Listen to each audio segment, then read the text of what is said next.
Assalamualaikum warahmatullahi wabarakatuh. Bismillahirrahmanirrahim. Kalau kita memahami hidup yang semakin kompleks ini, kadang ada perbedaan-perbedaan yang real yang terjadi dari waktu ke waktu. Generasi-generasi sekarang akan lebih memanfaatkan teknologi daripada bergerak secara fisik. Maka kadang orang yang mager atau malas gerak itu tidak mesti mereka tidak produktif. Hanya mungkin secara fisik akan ada penurunan secara fungsi-fungsinya. Tetapi aktivitas-aktivitas sekarang akan lebih dimanjakan dengan hal-hal yang sangat membantu kegiatan di masyarakat. Jadi tidak mesti kalau teknologi itu merugikan. Kebanyakan akan sangat menguntungkan. Terutama bagi orang-orang yang malas untuk bersosialisasi dengan masyarakat. Tidak punya koneksi, tidak punya relasi di masyarakat. Tetapi cukup punya satu aplikasi atau beberapa aplikasi yang dia bisa manfaatkan, maka segalanya akan beres. Itu cerminan bahwa dengan ilmu semuanya akan bisa menjadi lebih mudah.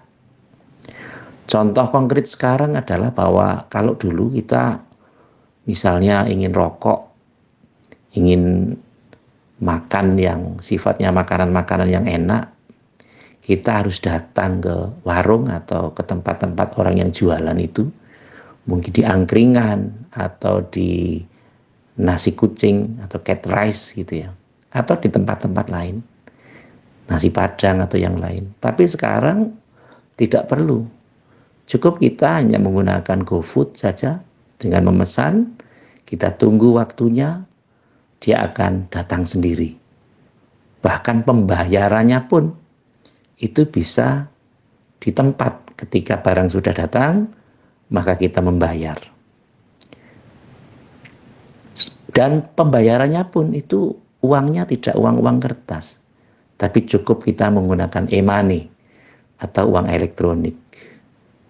Dan bisa menggunakan beberapa aplikasi yang kaitannya dengan pembayaran-pembayaran itu.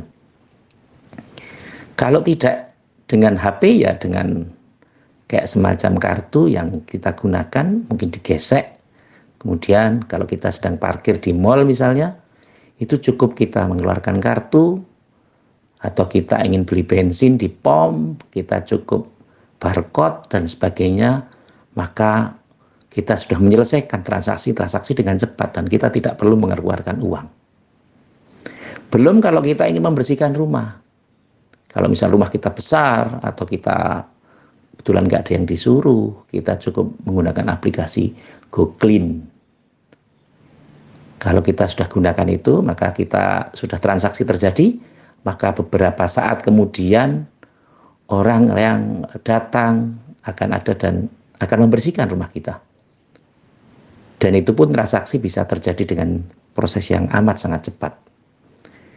Mungkin badan kita capek, kita terlalu lelah, letih, aktivitas sehari-hari kurang bisa terakomodasi. Kita ingin datang ke tempat-tempat pemijatan kok susah. Mungkin karena kondisi kita lelah dan sebagainya, kita cukup menggunakan Go Massage. Artinya hal-hal yang kondisional seperti itu sekarang akan sangat mudah sekali. Belum kalau kegiatan-kegiatan yang lain, misalnya kita ingin datang ke tempat teman, kemudian situasinya hujan atau kebetulan mobil kita sedang dalam kondisi yang tidak baik, atau motor kita mungkin rusak atau apa, kita bisa Gokar atau Grab. Nanti orang-orang yang sudah dalam aplikasi itu akan datang menemui kita dan akan menuju ke tempat yang kita inginkan. Betapa sekarang ini orang dimanjakan dengan proses-proses yang terjadi di masyarakat. Lalu kaitan yang akan saya sampaikan adalah kaitannya dengan dulu itu ada filosofi. Mangan ora mangan, ngumpul gitu. Jadi orang Jawa itu punya akselerasi real. Makan tidak makan, yang penting kumpul. Artinya kebersamaan-kebersamaan itu perlu dilakukan. Untuk mendapatkan apa? Untuk mendapatkan sebuah kebersamaan, visi yang sama. Bukan masalah kapan atau di mana dia berada, tapi aspek kebersamaan itu. Maka ada namanya grup, kelompok, golongan. Mengidentifikasi sebuah golongan itu dengan tata cara keprihatinan. Dalam bahasa kita namanya, Islam sering menyebut jamaiyah atau jamaah. Loh, orang-orang yang sudah berjamaah itu biasanya mempunyai orientasi yang sama. Kalau kita jelaskan, mengapa toh orang dulu ini juga menguasai ilmu-ilmu kanuragan. Kita mengenal tapak suci, mengenal pagar nusa, es hatratai, dan sejenisnya, ada ipsi. Gunanya adalah untuk bagaimana kita bisa membela diri dengan kekuatan-kekuatan yang ada pada diri kita. Ada jurus, ada kuda-kuda, ada yang lainnya. Bahkan kalau di dunia para kiai sering diajari hizib. Ada hizib barki, ada hizib nasr. Dan diajari juga jal-jalut, bagaimana mengasma benda dan lain sebagainya. Itu menunjukkan bahwa teknologi itu sangat berpengaruh terhadap pola hidup. Tetapi tidak bisa mempengaruhi visi seseorang. Orang yang visioner, orang yang melakukan tirakat, orang yang melakukan talak broto, yang melakukan sebuah kontemplasi real, itu biasanya dia akan menggunakan seluruh kemampuan fisik dan psikisnya untuk mendapatkan tataran-tataran tertentu. Kalau kita, mungkin yang generasi-generasi saya barangkali akan mengenal bagaimana ilmu Bandung Bondowoso. Bahwa tidak semua yang kaitannya dengan teknologi itu bisa menyelesaikan hal-hal yang sifatnya metafisik. Misalnya ada dulu kiai atau wali, Allah yarham Simbah Kiai Abdul Jalil Mutakin Tulungagung. Itu beliau bisa toyul waktu, melipat waktu. Padahal secara teknologi mungkin sekarang ada kereta api cepat.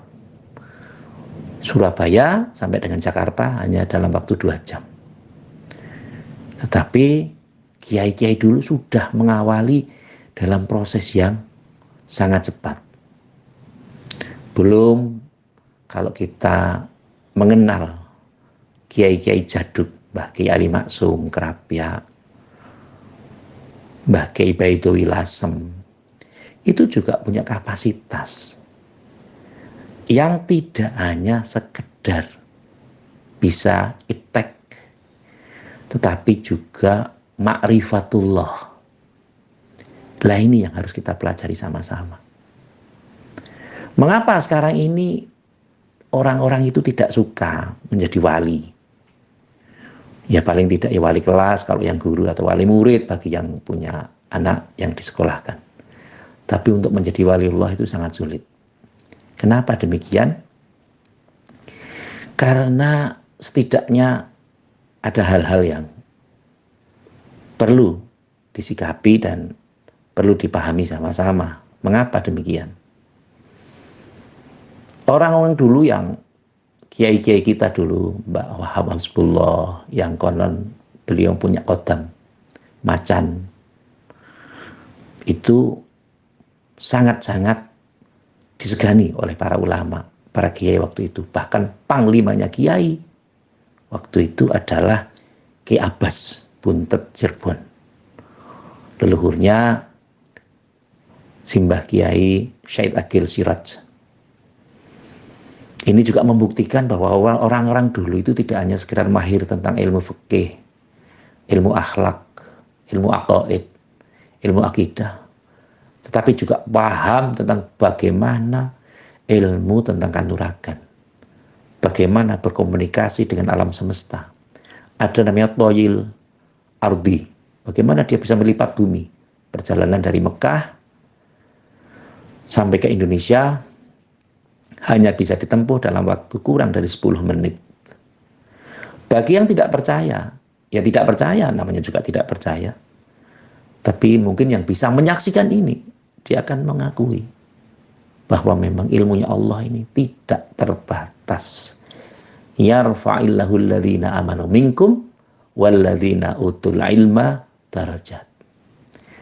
Bahwa orang yang berilmu itu derajatnya akan lebih ditinggikan oleh Allah Subhanahu wa taala daripada orang-orang yang abid atau orang-orang yang beribadah. Maka kuncinya adalah kuasai ilmunya dulu. Sebagaimana pemimpin-pemimpin dulu memberikan gambaran, kalau ingin menjadi pemimpin yang kuat, maka kuasailah hasta brata. 8 jalan untuk menjadi pemimpin. Bagaimana kekuatan-kekuatan bumi, kekuatan angin, kekuatan api, kekuatan air, dan yang lainnya dikuasai oleh orang-orang yang mempunyai nilai dan realitas yang berbeda. Berbeda kiranya ketika orang-orang ini tidak mempelajari apapun, maka dia akan mengalami fase yang namanya kesombongan. Karena biasanya orang yang tidak menguasai sesuatu itu akan menguasai bicaranya dengan hal-hal yang tinggi. Dalam bahasa kita, peribahasa sering disebut dengan peribahasa tong kosong nyaring bunyinya, atau tong kosong berbunyi nyaring. Ini juga menunjukkan bahwa proses-proses yang ada sangat-sangat berpengaruh dengan bagaimana kekuasaan yang akan didapatkan. Sebagaimana ketika mengingat ada namanya, kalau kita ingat dulu ada Sastro Jendro Hayuningrat Pangruwating Diu. Bagaimana Resi Wisrawa menerjemahkan pola ini dalam sebuah kaifiat-kaifiat yang berbeda. Inilah yang menunjukkan bahwa kapasitas-kapasitas ini sangat memberikan daya beda. Seorang pemimpin yang mempunyai kapasitas tentu akan berbeda dengan seorang pemimpin yang realistas atau yang realitas saja. Artinya apa? Pemimpin yang punya kapasitas dia akan menumbuhkan cara-cara berpikir dalam kapasitas ilmu. Tetapi seorang pemimpin yang hanya realistis saja, tentu dia akan mengatakan, ya sudahlah, wong adanya seperti ini mau apa lagi. Nah, kalimat mau apa lagi ini menjadi tantangan. Apalagi generasi-generasi sekarang yang apa-apa ini sudah dimudahkan dengan teknologi. Kayak tadi saya sebutkan tadi, ada GoFood, ada GoPay. Kalau ingin bayar dengan hal-hal yang kita nggak bawa uang, cukup dengan uang elektronik saja. Kalau ingin belanja, itu bisa kita menunjukkan pada tempat-tempat belanja online yang tentu kita hanya sekedar nunggu. Jadi kalau dulu ada perintah, Bapak dibelikan rokok. Mungkin anaknya hanya mengatakan ya, gitu. Iya itu kemudian dia menggunakan aplikasi. Terus bapaknya bilang, loh kok ramangkat gitu, kok nggak berangkat gimana? Sebentar Pak, tinggal nunggu, baru COD. Gitu. Itu aplikasi. Dan orang tua tidak bisa membantahkan hal ini. Dan kita tidak perlu membenci teknologi. Karena kadang-kadang orang tua itu kadang akan berpikir, ini anak saya suruh kok nggak berangkat. Iya nggak berangkat, tapi yang datang orang lain. Itulah. Maka kondisi mangan ramangan ngumpul, ini memang harus dipadukan dalam konsep yang sama di saat ini. Ketika orang sudah dimanjakan dengan teknologi, maka orang tua harus berpikir bagaimana media-media ini bisa digunakan untuk bersilaturahmi, bisa mengunjungi kerabat dengan cara-cara digital. Orang yang menggunakan HP yang Android tidak hanya digunakan untuk transaksi jual beli, tapi juga bisa digunakan untuk membayar zakat, infak, sedekah, atau membantu teman-teman yang berkekurangan. Inilah yang menjadi sebab utama mengapa orang dulu itu kalau mengerjakan sesuatu pasti dia harus menguasai ilmunya dulu. Karena ketika dia tidak menguasai ilmunya, maka bisa salah kedaden. Artinya apa? Salah kedaden itu menjadikan sesuatu tidak seperti yang diharapkan. Setidaknya ketika kita menguasai ilmu pengetahuan dan teknologi, maka kita jangan melupakan sopan santun, tata krama, unggah-ungguh, dan yang lainnya. Budi pekerti tetap harus kita pelajari. Inilah ketika mengapa saya ditanya, Pak, mengapa bahasa Jawa itu tidak bisa dijadikan sebagai bahasa persatuan? Jawabannya sebenarnya sangat sederhana. Karena bahasa Jawa itu mengenal kasta, mengenal tingkatan-tingkatan, tapi bahasa Indonesia tidak mengenal. Kalau bahasa Jawa mungkin kalimatnya satu, makan atau mangan, tapi terjemahannya macam-macam. Ada yang ambogo, ada yang dahar, ada yang nyebutnya maem, ada kalau bahasa kasar mungkin badok, gagelak, atau bahasa-bahasa yang lain. Buto, kalau buto itu ya pakai gagelak. Apalagi nggak bisa kalau kita di pewayangan buto, kadahar buto, ya nggak bisa, ya tetap digagelak gitu, digagelak atau diuntal, bahasanya sama, tetapi mempunyai kasta yang berbeda. Kalau orang tua dahar, kalau anak-anak dengan sepadan ya mangan dan sebagainya. Tapi mungkin berbeda dengan kalau kita di Sunda. Sunda kalau dahar mungkin bahasanya sudah kasar. Ya maka kita menunjukkan pada aspek-aspek ini. Maka bahasa Jawa tidak bisa dijadikan sebagai bahasa yang digunakan untuk persatuan. Maka bahasanya kita menggunakan bahasa Indonesia. Yang tentu bahasa Indonesia sendiri, khasanah dari bahasa Arab itu banyak. Ada sekitar lebih dari 3.000 kosakata bahasa Arab yang sudah dimasukkan dalam bahasa Indonesia. Adil, tertib, majelis, banyak sekali. Jadi bahasa-bahasa yang akrab itu termasuk bahasa-bahasa yang bahasa Arab tapi sudah dibahasa Indonesiakan. Terkait dengan hal ini sesungguhnya marilah kita upayakan untuk menyederhanakan sesuatu yang sebenarnya bisa disederhanakan. Kalau memang segalanya itu bisa disederhanakan, ya jangan kita persulit.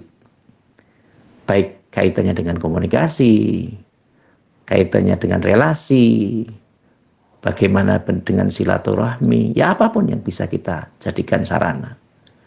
Dan jangan terlalu banyak menyalahkan generasi-generasi sekarang, walaupun kita ini memang tidak sepakat.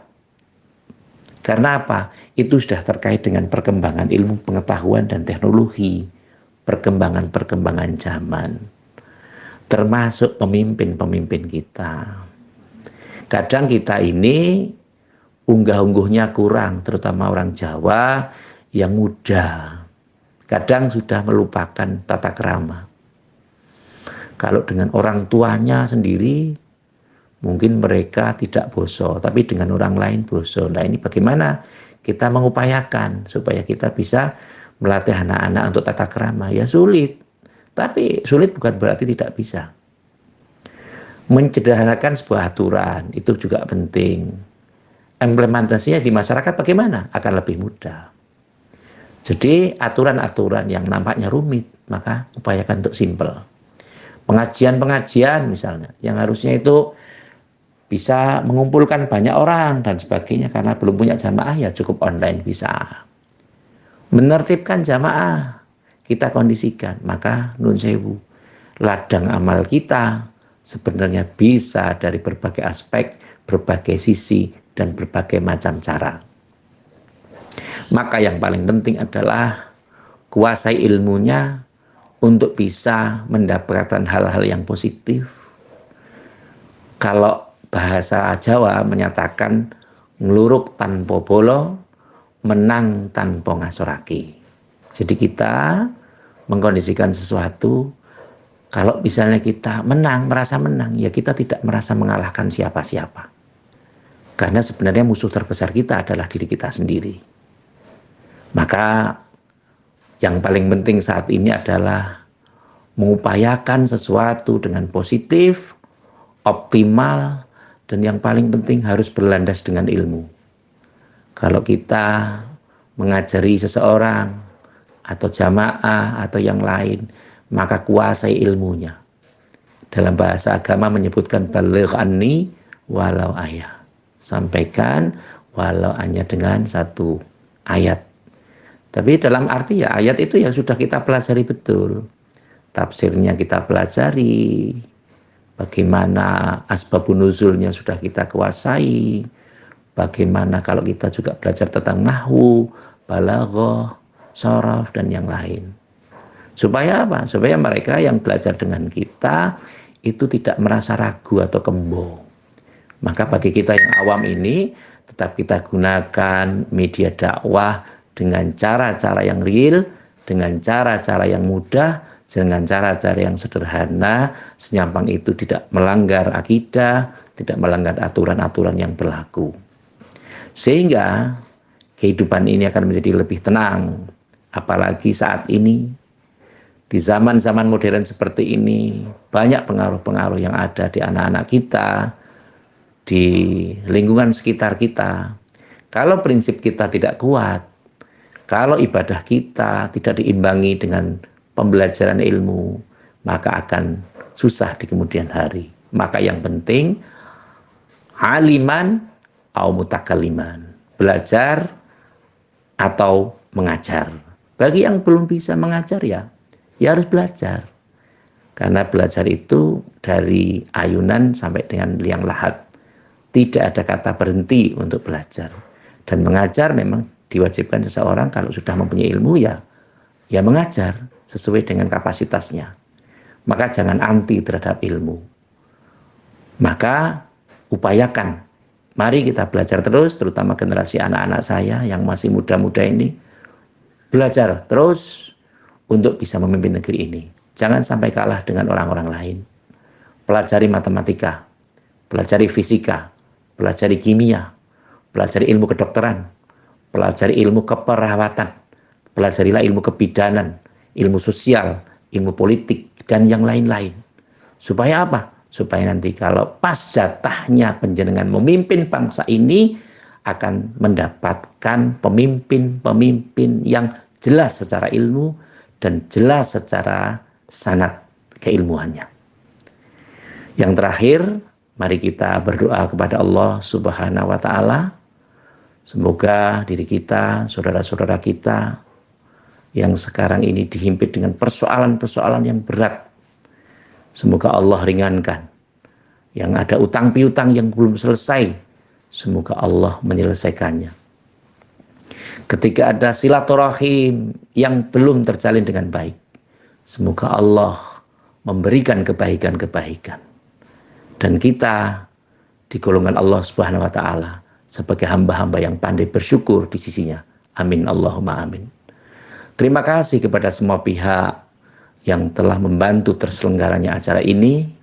Semoga partisipasi panjenengan dalam membantu like, komen, subscribe, dan share dari konten ini senantiasa mendapat keberkahan dari Allah Subhanahu wa Ta'ala. Amin Allahumma amin.